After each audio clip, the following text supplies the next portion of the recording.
Everyone welcome back to my channel. মশাই বাজার থেকে নিয়ে এসেছিল ইলিশ, তাই মা ওটাকে ছাড়িয়ে ভালো করে ধুয়ে নিয়ে, তারপরে মা জিজ্ঞাসা করলো কি বানাবো। আমি বললাম তোমার স্পেশাল ডিশ সর্ষে ইলিশ। তারপরে কালো সর্ষে, সাদা সর্ষে, কাঁচা লঙ্কা, কয়েকটা কাজু নিয়ে হালকা একটু গ্রাইন্ডারে ঘুরিয়ে ওর মধ্যে আরেকটু অল্প জল দিয়ে ভালো করে পেস্ট বানিয়ে নেব।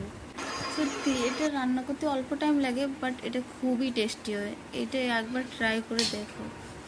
এরপরে কড়াইটা গরম হয়ে গেছে, ওর মধ্যে দিয়ে দেবো Fortune master oil, Fortune Kachi Ghani master oil. ওর মধ্যে তেলটা গরম হয়ে গেলে ওর মধ্যে দিয়ে দেবো কালো জিরে, তারপরে নুন হলুদ মাখানো মাছটাকে দিয়ে দেবো। মাছটা একটুখানি এপিট ওপিট করে ভেজে নেব, হালকা, পুরো হালকা। এটা কিন্তু মাই রান্না করছে, যেহেতু মার হাতে এই রেসিপিটা অসাধারণ।